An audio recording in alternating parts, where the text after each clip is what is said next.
The X Zone Radio Show with Rob McConnell is largely an opinion talk show. All opinions, comments, or statements of fact expressed by Rob McConnell's guests are strictly their own and are not to be construed as those of the X Zone Radio Show or endorsed in any manner by Rob McConnell, Relmar McConnell Media Company, the X Zone Broadcast Network, its affiliated networks, stations, employees, or advertisers.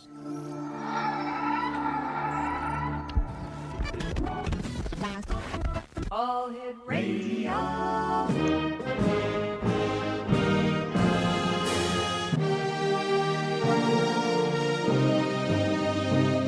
Welcome to the X Zone, a place where fact is fiction and fiction is reality. Now, here's your host, Rob McConnell.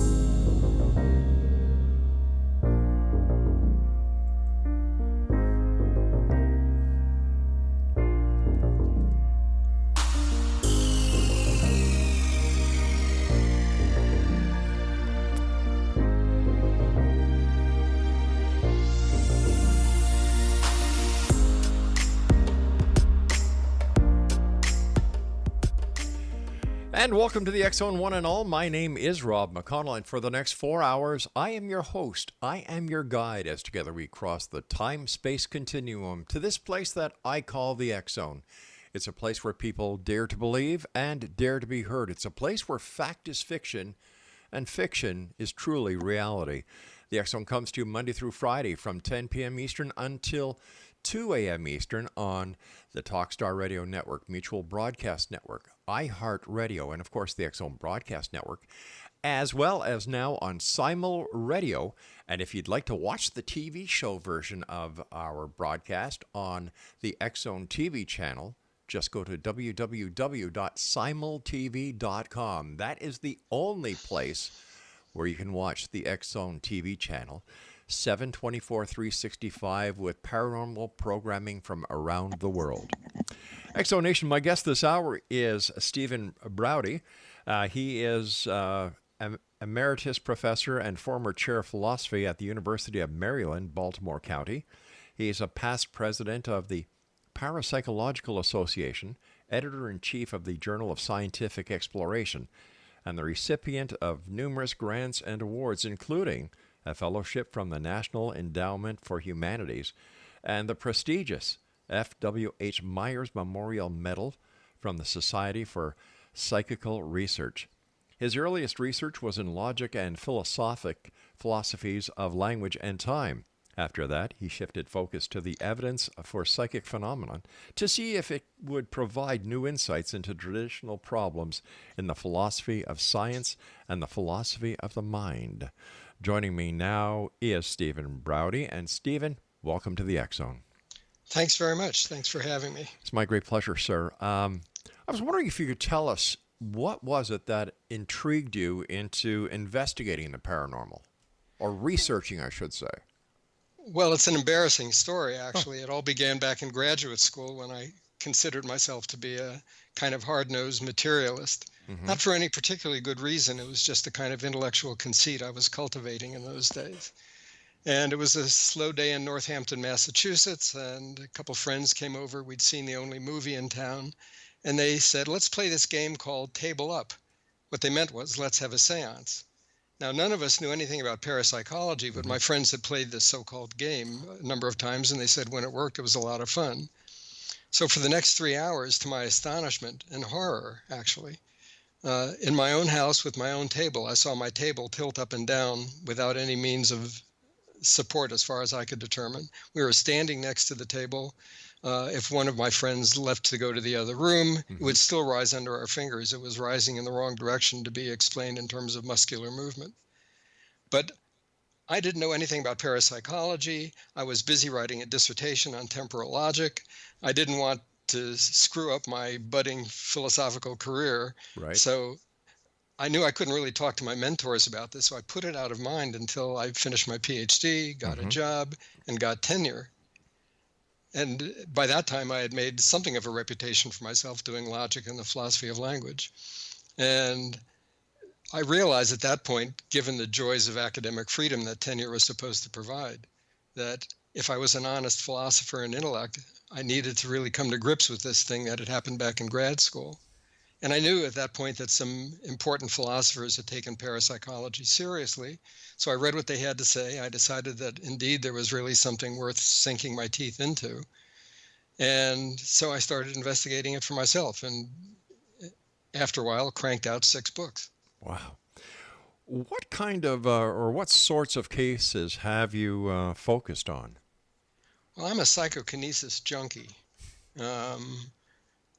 I learned fairly early on that certain kinds of cases are not very easy to investigate if you don't have unlimited budget and time. Right. And it may not come as a surprise to you that the University of Maryland did not have provisions in its philosophy budget for paranormal case investigations.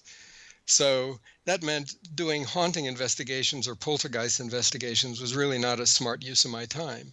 But if I could find people who claimed and really seemed to have the ability to make objects move on demand, then this would be not only dramatic evidence, but it was something worth investigating. And by the time I reached that understanding, I had already written a couple books in parapsychology, including one on macro PK, macro psychokinesis, really large-scale stuff, mostly from the heyday of the Spiritist movement in the mid to late 19th and early 20th centuries. And so that's the kind of stuff I've been chasing after. So I've investigated mediums of various kinds who can make tables apparently levitate and make objects move at a distance. I investigated a woman in Florida whose body would break out in a kind of golden-colored foil instantaneously and near at hand. And those are among the best cases I've investigated. How did you how did you explain the gold leaf lady?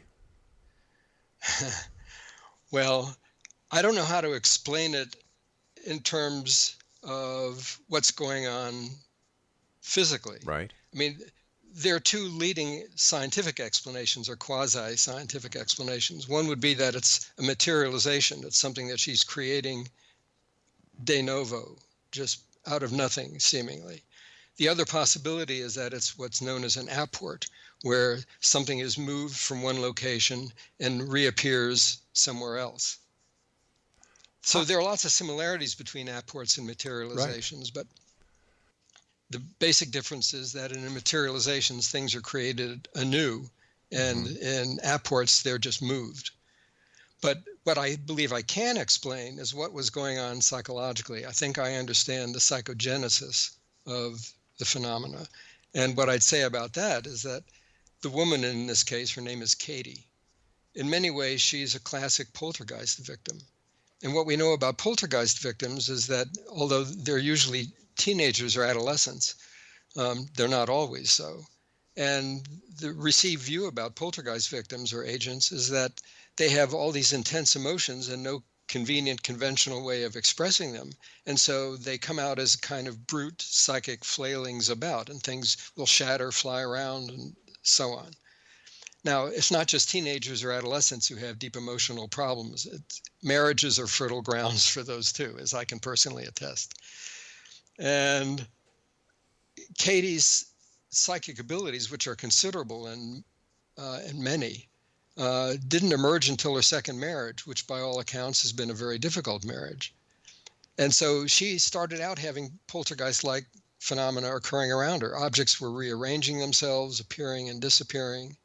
And one day a carving set appeared out of nowhere. And her husband said to her, well, what good is it if it isn't money? And then 2 days later, her body started to break out in this golden-colored foil. Now, what you need to know is that the foil was not really gold, it's brass. So symbolically, this satisfies Katie's husband's demand for producing something valuable, but she doesn't really have to bear the responsibility of being the goose that laid the golden egg, which I think would be a pretty weighty responsibility. And I also think it's a way of subtly expressing her rage against her husband, because she's not really giving him what he wanted. He wanted something valuable, and she's giving him fool's gold. You know, she's giving him the psychic finger. How do you explain that? The manifestation of brass, the movement of a table, the manifestation of a carving set of knives. How do we explain that in today's technological age? Well, I think the temptation is always to look for an analytical explanation, that is, in terms of some underlying processes, more or less in the way in which we explain heat as molecular motion. Right. But I think there's a deep philosophical issue here, and the issue is this. Most scientists assume that explanation by analysis in terms of underlying processes can't go on indefinitely, that sooner or later you're going to reach a kind of ground level where you have primitive phenomena that you can't go behind and look for lower level phenomena that explain them. And I think that's right. That doesn't mean that all explanation comes to an end. It just means that analytical explanation comes to an end. Some phenomena presumably are fundamental. Now, that seems to me perfectly okay, but what scientists usually assume in addition is that wherever this lowest level of phenomena occur, it's always at the level of the very small, the atomic, subatomic, neurological, biochemical, but never at the observable level. But there's a massive philosophical literature to suggest that that's wrong. I call that assumption the small is beautiful assumption. All right, stand by, Stephen. We've got to take our first break for this hour. Exo Nation, our guest this hour is Stephen Braude. And the website is jazzphilosopher.com. That's www.jazzphilosopher.com. And Stephen and I will return after this commercial break as we continue here in the X Zone from our broadcast station, studios, and offices here in Hamilton, Ontario, Canada. Don't go away.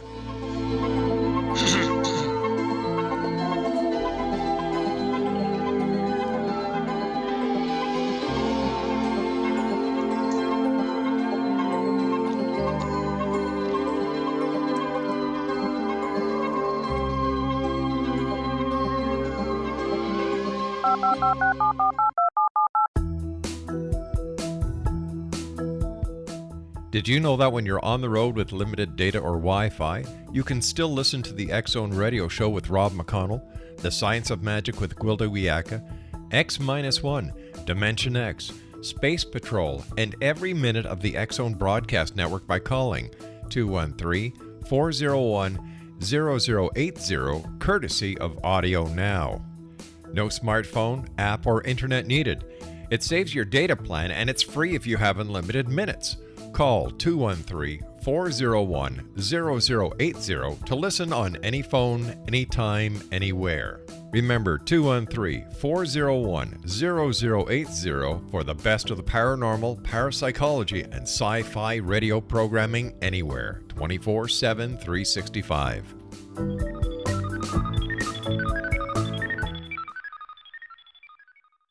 You have heard of the X Zone? Now watch it on Simul TV.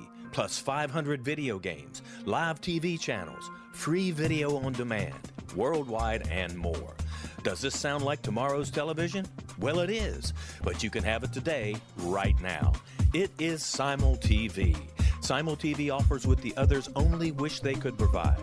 15 exclusive channels like X Zone, sci-fi, and horror. We are worldwide. No other provider offers that. 500 built-in video games. No need to have an extra expensive system. We have them included. Free video on demand.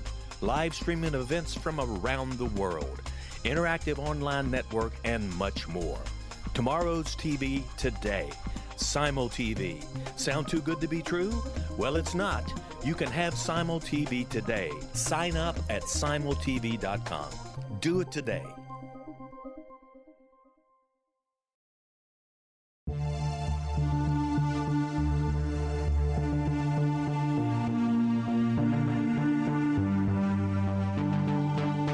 We live in rapidly shifting times of extreme volatility and uncertainty. Such profound change brings a unique opportunity for the evolution of consciousness. I'm Gwilda Wiyaka, host of Mission Evolution Radio Show, a program that explores the latest scientific developments and deepening spiritual truths supporting human evolution. Join me on xzbn.net, where I interview leading experts in science, physics, medicine, spirituality, and more. By applying divergent viewpoints to leading-edge topics, we uncover expansive and evolutionary truth to assist you on your path to enlightenment. More information and past episodes are available at missionevolution.org.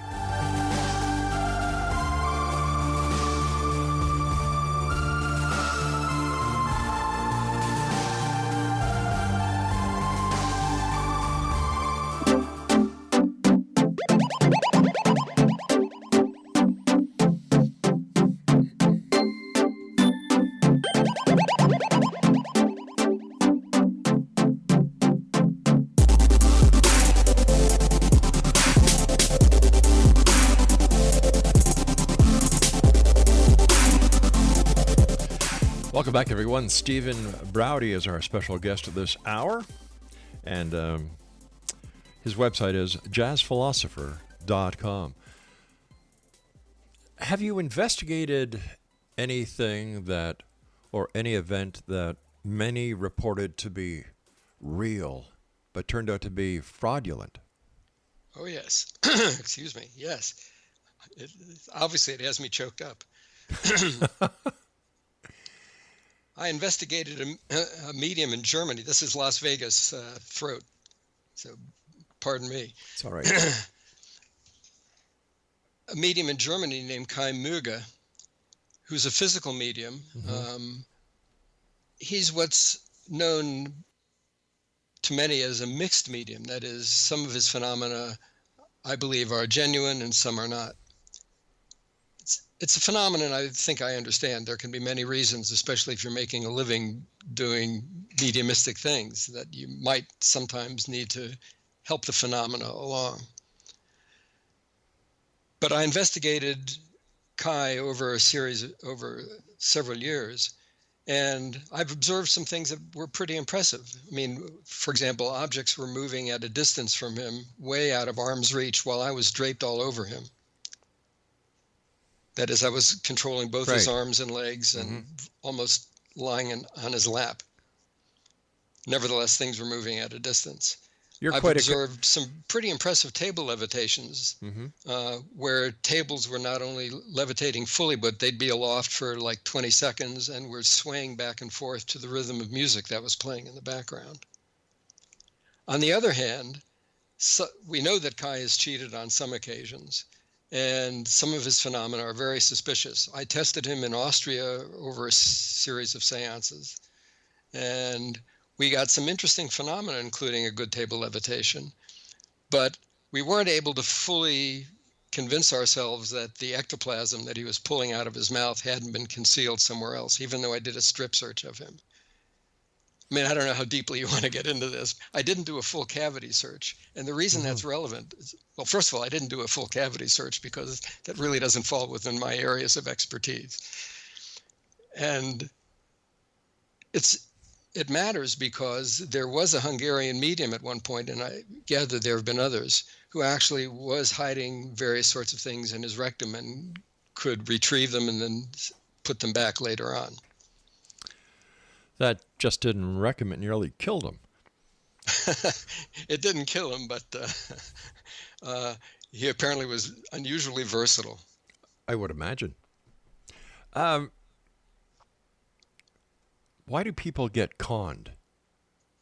People want to believe. Is that what it is? Is it all because we want to believe there's more to this existence than we can see, feel, hear, and touch? I think for many people that is surely the reason. And it's understandable. I mean, especially if the phenomena in question bear on the issue of survival of bodily death.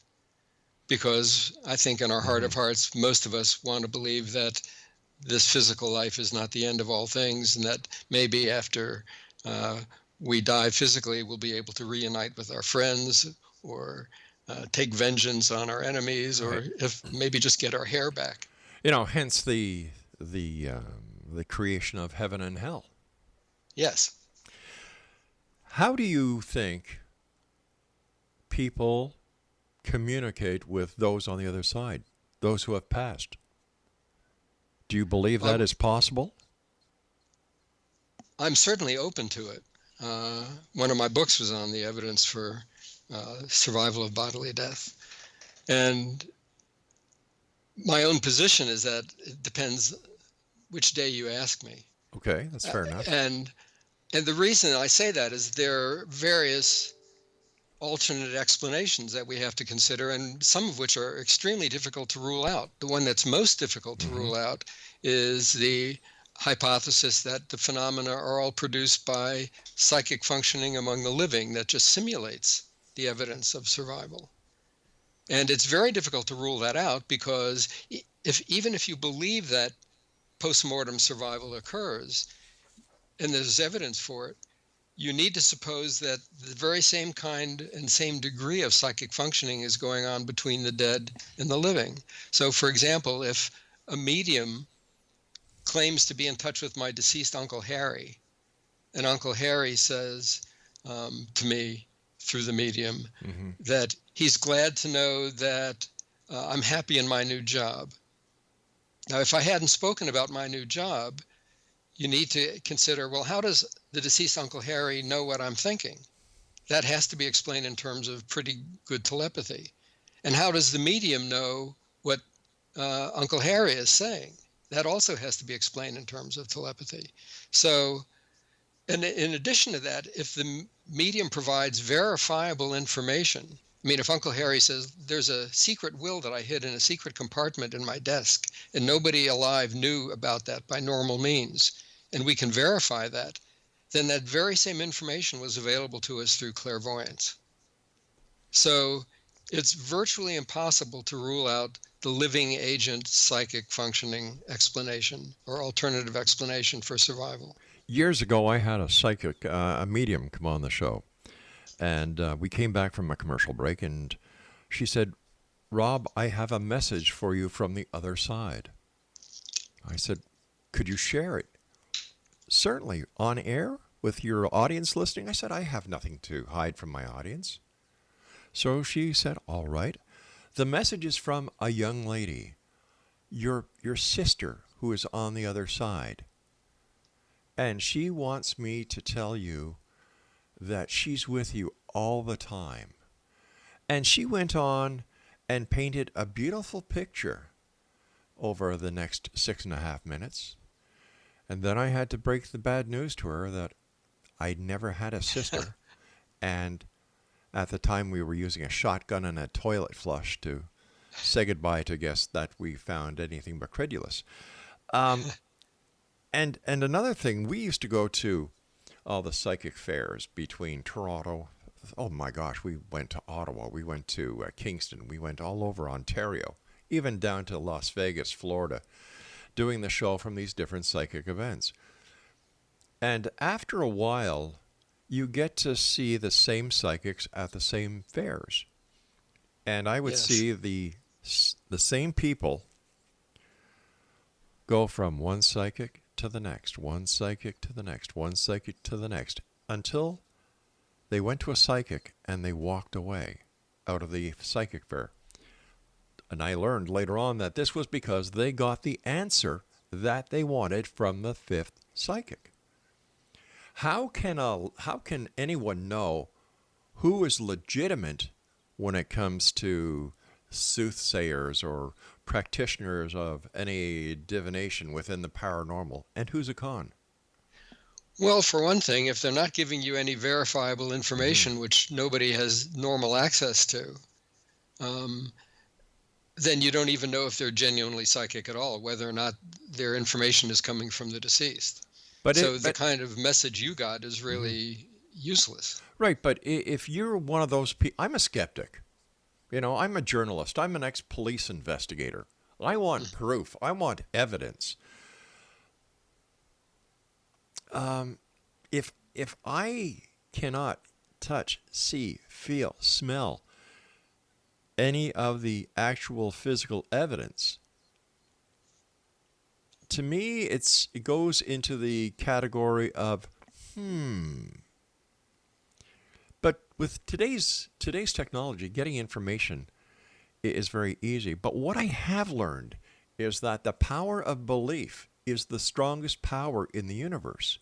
And there are those who want to believe so bad, Stephen, that they're willing to take anything that a psychic says and then try and fit what the psychic says into their life. Yes. And there's not much you can do about that. No. I mean, you can't reason people out of positions they haven't been reasoned into, and there's only so much you can do about total credulity or stupidity. Right. That's very true. Have you done any investigation on spiritual healings? Some. I don't know a whole lot about that, but I used to know a very famous healer who lived in the Baltimore area named Olga Worrell. And I've seen Olga do some pretty remarkable healings, and I know there have been other accounts. What's very hard to know, it's very hard to know what's going on in those cases. It's not like you can actually trace the causal lines here with a meter of some sort. So you don't know whether you're dealing, again, with the power of belief and what really amounts to being a placebo effect, or whether it's something that is being done through the efficacy of the healer, and whether even the efficacy of prayer is a real thing. All right, These are very hard to know. Stephen, stand by. You and I have to take our news break at the bottom of the hour. Exonation Stephen Braude is our special guest this hour. His website is jazzphilosopher.com.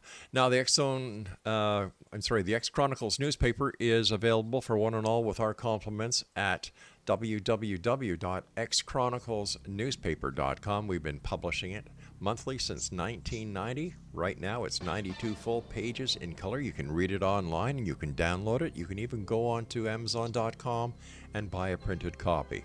That's the X Chronicles newspaper, www.xchroniclesnewspaper.com.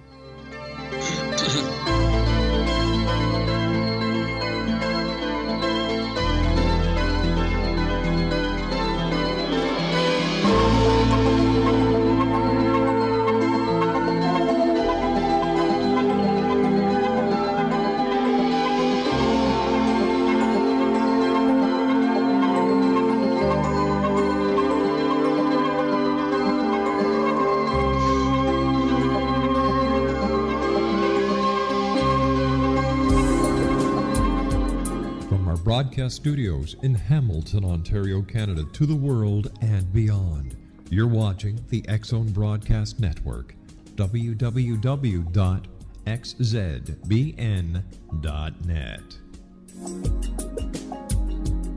AVS Media. You have heard of the X-Zone?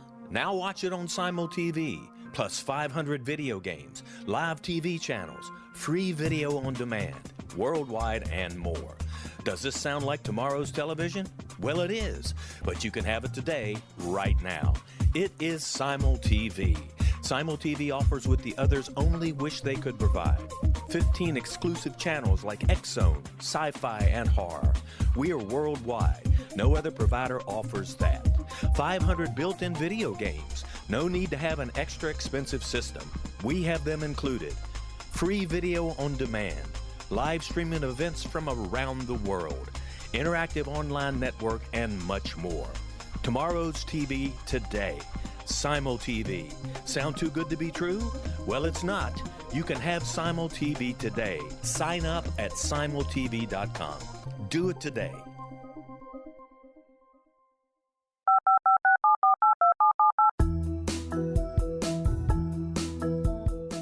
Did you know that when you're on the road with limited data or Wi-Fi, you can still listen to the X-Zone radio show with Rob McConnell, The Science of Magic with Gwilda Wiyaka, X-1, Dimension X, Space Patrol, and every minute of the X-Zone broadcast network by calling 213-401-0080, courtesy of Audio Now. No smartphone, app, or internet needed. It saves your data plan and it's free if you have unlimited minutes. Call 213-401-0080 to listen on any phone, anytime, anywhere.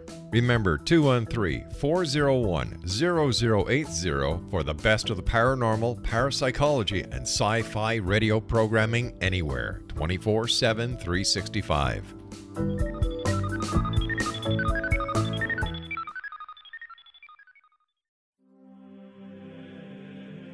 Rob McConnell here, presenting an overview for Nicholas Paul Jennings, author of a fascinating book, Amen. It presents facts revealed by Egyptologists, facts that enable us to understand why Amen is the beginning of creation of God. It provides recommendations for religious leaders of the major religions to unify their beliefs and teach the Word of God. Love one another. Amen informs people how mankind conceived God. It was the Egyptians that developed the concepts of a soul, a hereafter, and Son of God. And finally, after the worship of many gods, they conceived the belief in one universal God, the maker of all there is. For more information, visit www.futureofgodamen.com. That's www.futureofgodamen.com. psychokinesis.com.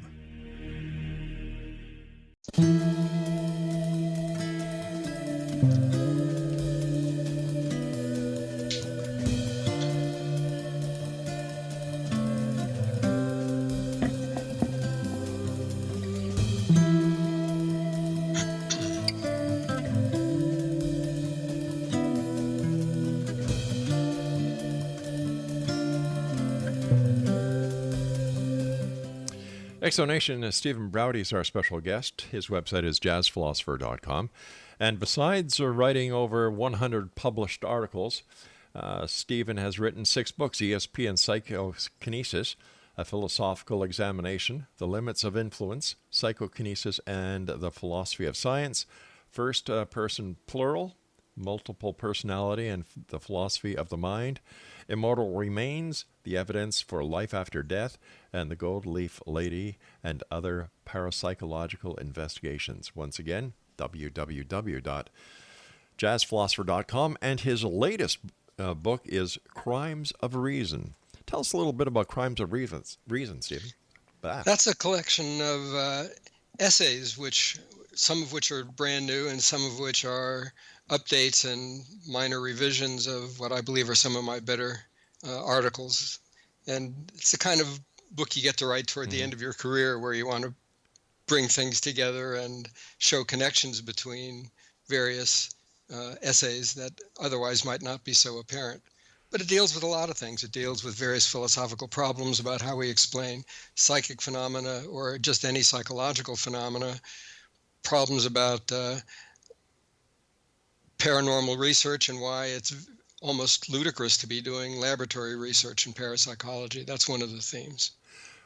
Why are there not more scientists and researchers like yourself investigating the paranormal? Because it's a career kiss of death. I mean, that's why I think it turned out to be a very lucky. I can't say it was a smart thing, but it was a lucky thing that I didn't get into this until I got tenure. But don't scientists, philosophers, researchers want to discover the undiscovered? Don't they want to explain the workings of the unexplainable? Well, look, I used to think so. Okay. I used to think that philosophers and scientists in particular were committed to discovering the truth, and that they'd even be happy to find out that they were mistaken, so long as finding that out brought them closer to the truth. Right. But now I realize that that's a ridiculously idealized picture of things. I've even discovered that most academic and other professions are deficient in the one virtue that's supposed to characterize the field. I mean, so scientists aren't objective, philosophers aren't wise, psychologists aren't perceptive, psychiatrists are crazy, lawyers don't care about justice, physicians aren't healers, artists lack taste, historians lack perspective, and so on. Wow. You just ruined everybody's life. Thank you very much for that. We'll speak to you next year or whenever you're... No, but... You've got everybody now on the internet, which is the largest septic tank that man has ever created. It's full of misinformation. There's more crap in it than anything else. And you've got all these yahoos running around claiming to be ghost investigators, paranormal psychologists, or whatever. How do you, as a professional, deal with this? I just try to keep my own nose clean.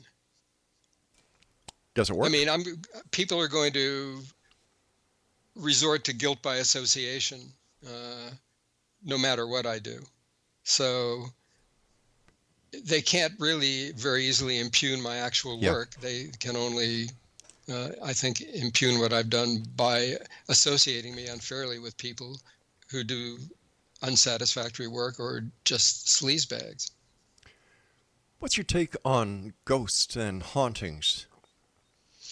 Well, I think there's some very intriguing evidence for ghosts and hauntings, though I don't consider it the strongest evidence for survival of bodily death, because very seldom do you get anything that's verifiable and that gives us information that we couldn't have found out normally. There's a different kind of contemporary sort of evidence that I think is actually more interesting, and that's the evidence from heart-lung transplants. Do you know about that? No, share it with us.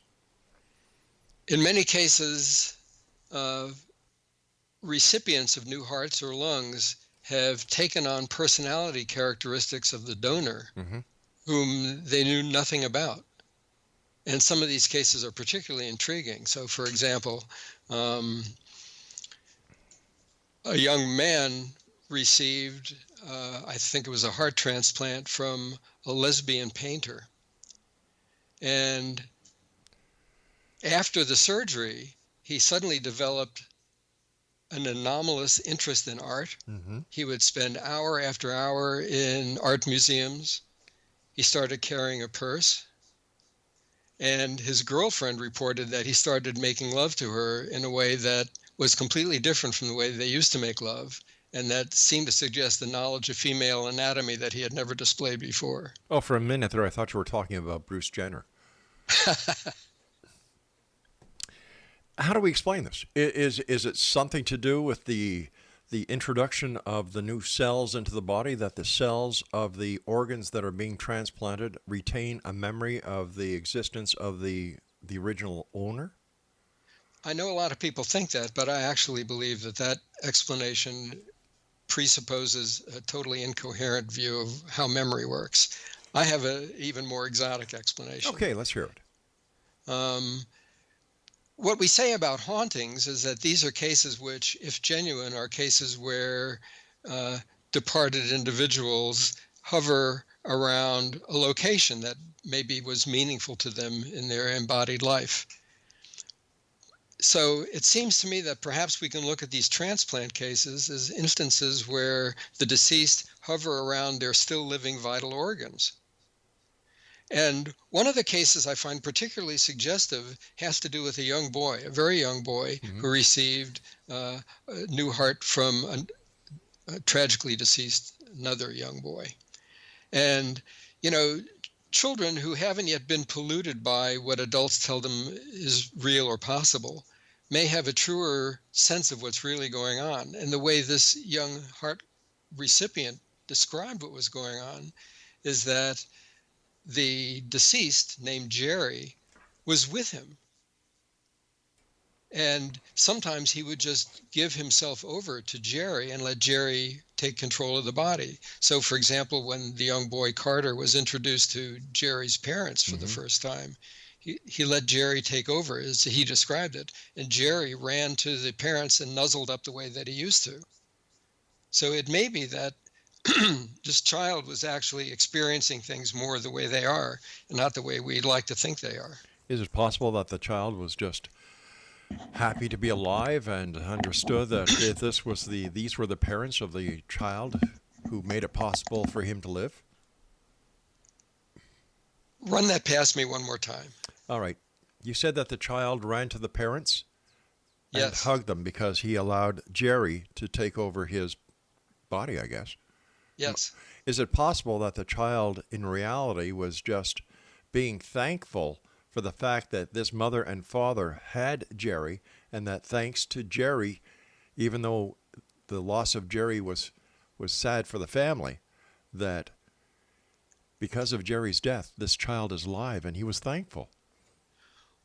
Well, you might think that, but what the parents found so interesting about it was that Carter, the living young boy, nuzzled up to them in a way that was totally characteristic of what Jerry used to do. But isn't it also true that when somebody has lost someone, that they start seeing a similarity in a lot of other people, that, Jerry used to do it, or Jerry used to do it that way, or look, they're wearing the same kind of clothes that Jerry used to like wearing?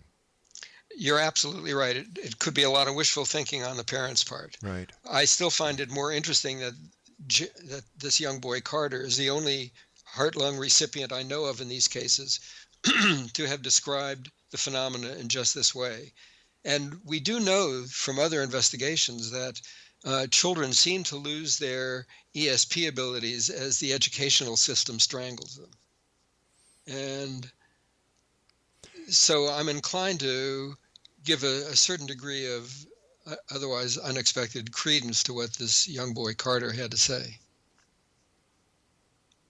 The part that you were saying where the ghost, for a lack of better words, stays with his organs, or the living remains. Now, as I understand it, when somebody dies, their spirit, goes anywhere. I don't know. Their soul. And people who are investigating the paranormal say, well, we never die because matter cannot be destroyed. It can only change form and shape. Right.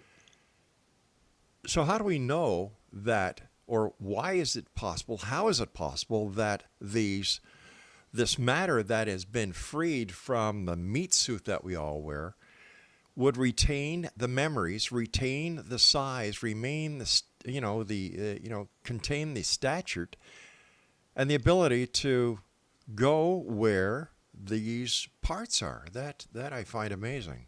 And it is amazing. Probable. And we have no idea what the afterlife is like. And different psychics give us sometimes dramatically different stories. The psychic I told you about, Olga Worrell, once said she saw my grandfather standing next to me, my mother's father. I said, can you describe him? And she said, well, he's broad. And I said, okay. She said, and he has a beard. I said, he never used to have a beard. She said, well, he does now. He can have a beard if he wants. All right, stand by, my friend. You and I have to take our final break. Exo Nation, Stephen Braude is our special guest. And if you'd like to find out more about Stephen, his website is jazzphilosopher.com. I'll be back on the other side of this commercial break as we wrap up this hour here in the X Zone from our broadcast center in Hamilton, Ontario, Canada. Don't go away.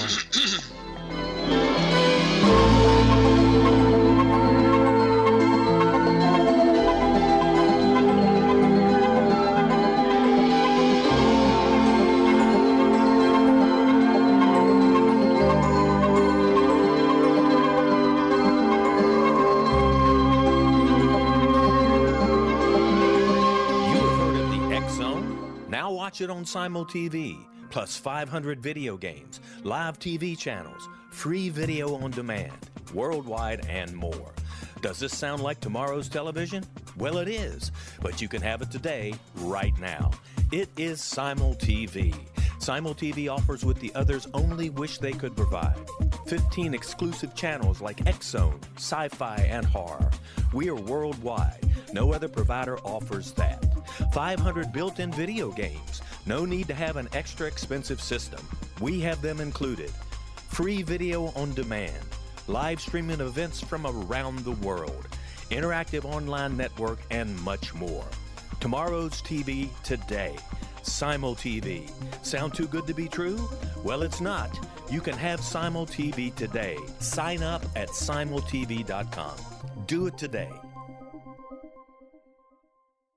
The new nonfiction book, Razor of Madness, is similar to cult movies like Clockwork Orange, Dragon's Tattoo, or The Other Side of Hell. Wayne Morin Jr. and Thomas Lee Howell will expose widespread and systematic deficiencies in this thought-provoking tell-all novel. Mind control rages among scholars in law schools. Human rights are ignored while thought reform and mental manipulation are accepted practices used as behavior modification. Dr. Louis Jolyon West comes to mind. Media and public scrutiny shows that United States mental hospitals are in fact destructive murder industries.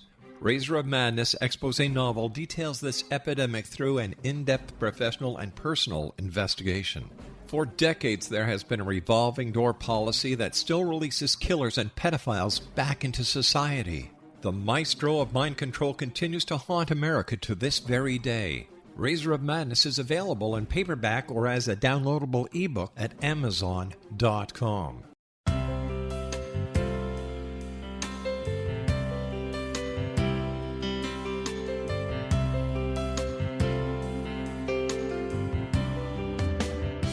The concept of a new age has been around since the late 19th century, yet much of its original meaning has been lost. What exactly is the new age? Is it a religion, a collection of obscure esoteric practices, a series of doomsday predictions, or an astrological event? The New Age Chronicles is a unique complementary publication bringing reason and grounded information to separate fact from fiction. Chock full of valuable information to support you as we make the monumental shift into the new era. You won't want to miss a single innovative issue. The New Age Chronicles newspaper is coming soon to www.newagechronicles.com.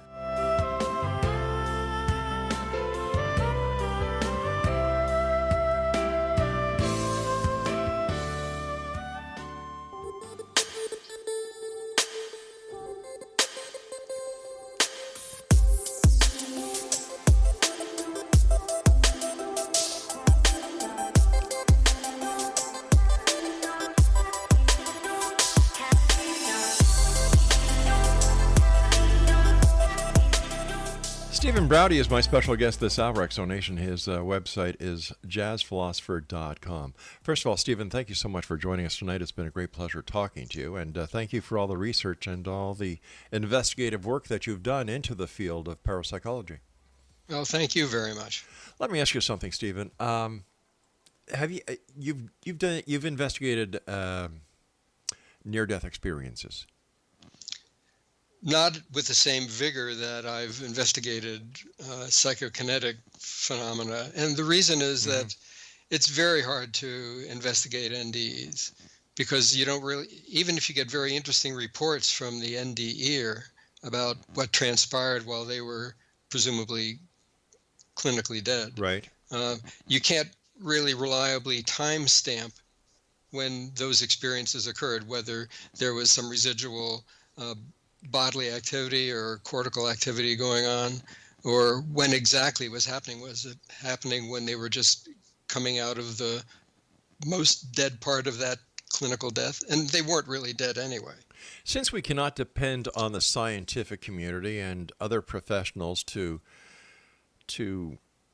investigate the paranormal as you have, how would you suggest that we investigate it if we do not use the old tried and true, according to the scientific community, of everything being replicated in a lab?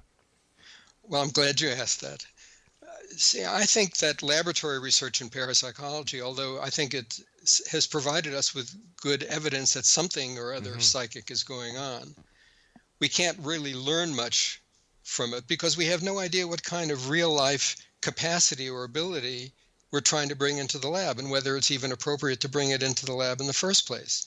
I mean, psychic phenomena don't occur just for parapsychologists, and they don't occur only when we set out to look for them. Presumably, our psychic abilities or capacities have some kind of natural history. They have some sort of ordinary stage of operation, and it's those kind of spontaneous psychic experiences that drove researchers into the lab in the first place.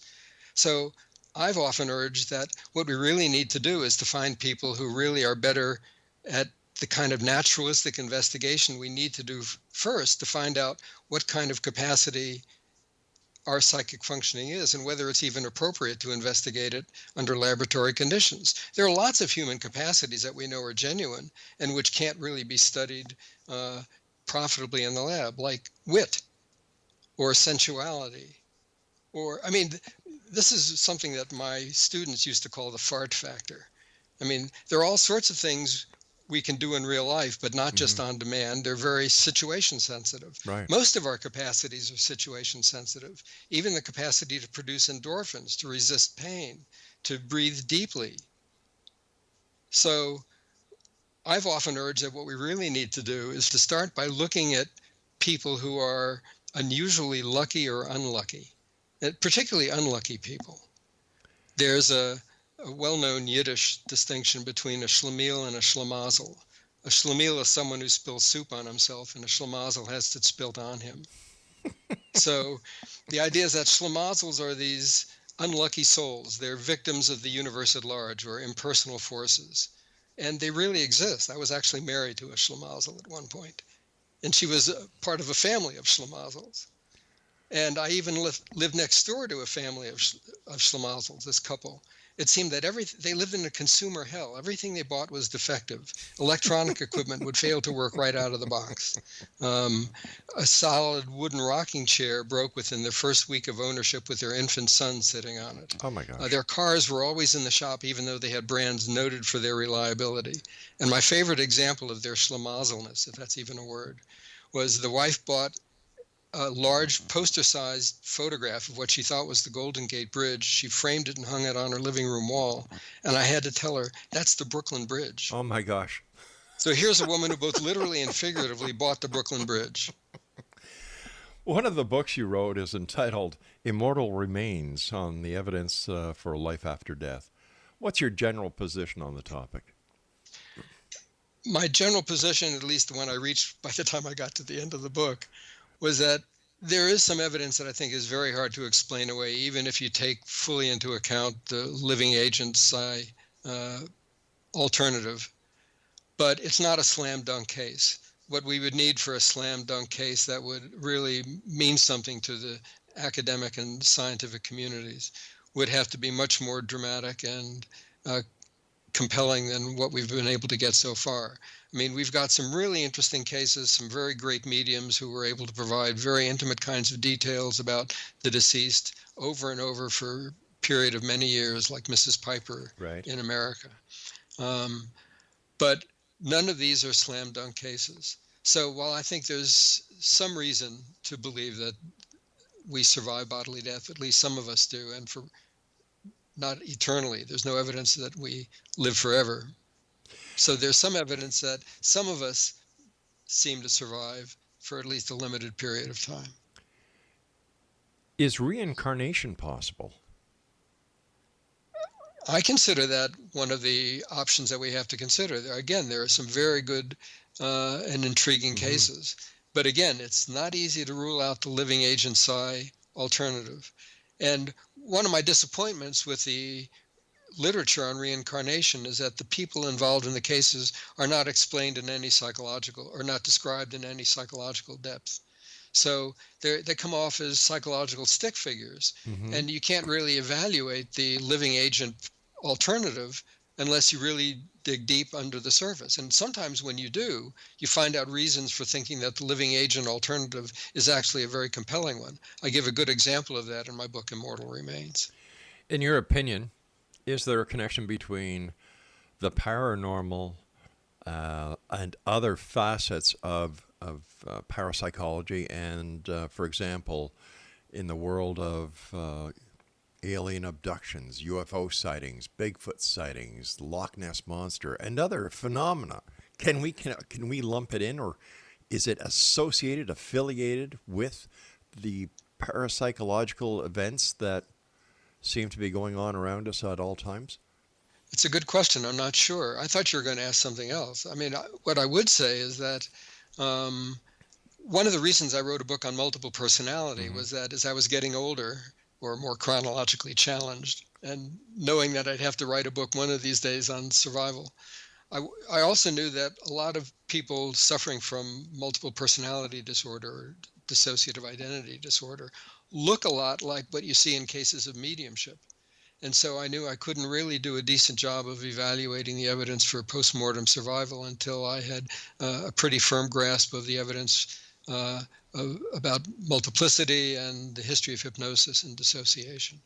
Speaking about hypnosis, a lot of people who have experienced what they believe to be an alien abduction base their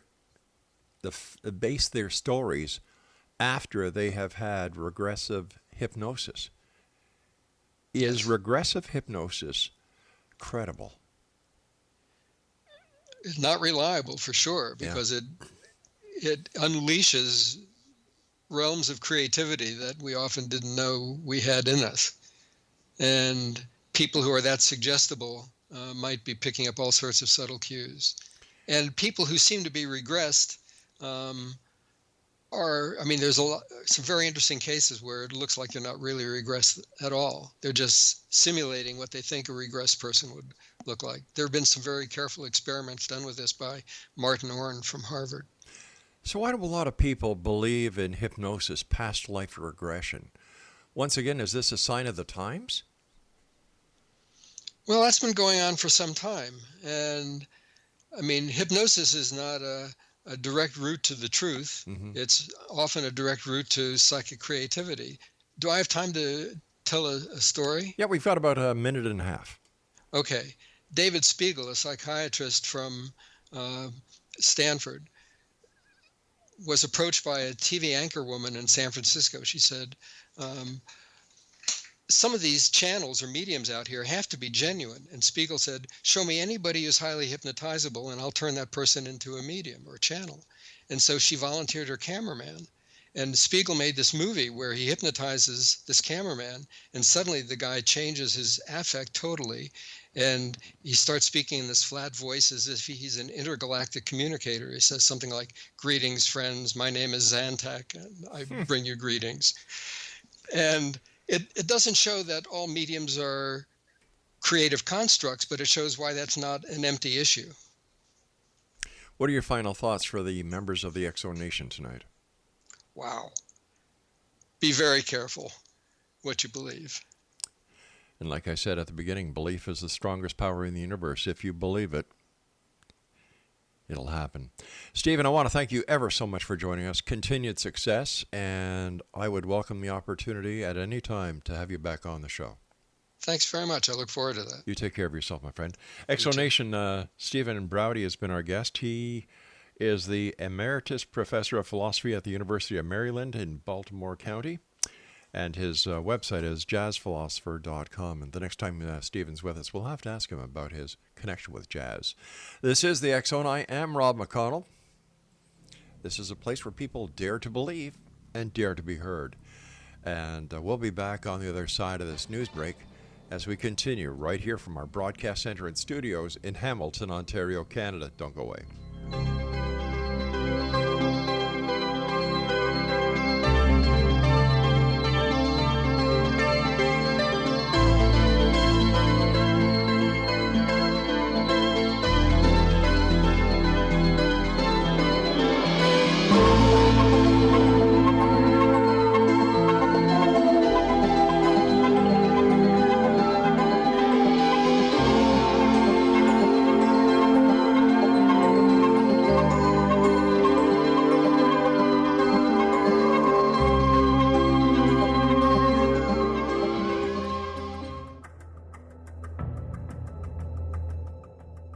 Modern Esoteric, Beyond Our Senses by Brad Olson, consummates the lifology story about where humanity originates. It is the lost continents, the primitive wisdom, the mythos of creation, and the rethinking of ancient history as we are taught in academia. There is much more to the story than what we have been told. As this is the first book in the Esoteric series, Modern Esoteric starts at the beginning of time and accelerates up to this modern age. Future Esoteric is book 2 in the series and takes a forward-looking position ahead of today with an open and honest examination of the ET issue and various unexplained phenomena. To discover the writings of author Brad Olson, visit www.bradolson.com. That's www.bradolson.com.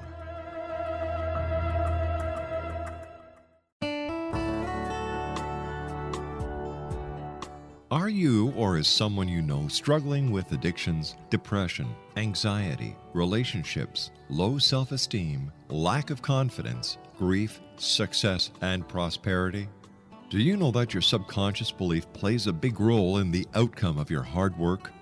We can help you permanently change the beliefs that may be the reason for your struggles and failures. We care about getting you the return on your investment and the results you are looking for. We can help you be free of the limitations of your past and in realizing your highest potential. We work with people by phone and Skype. For more information, visit us at www.ritasoman.com. That's www.ritasoman.com.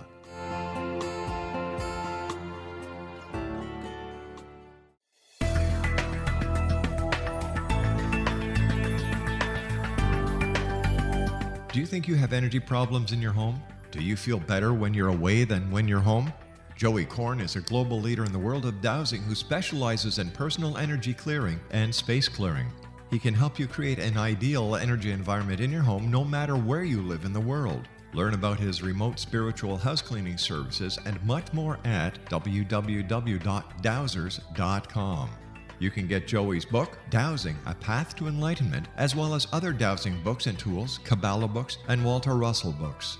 Joey's work is really amazing. Go to dowsers.com right now. That's DOWSERS.com or call 1-877-DOWSING. That's 1-877-369-7464.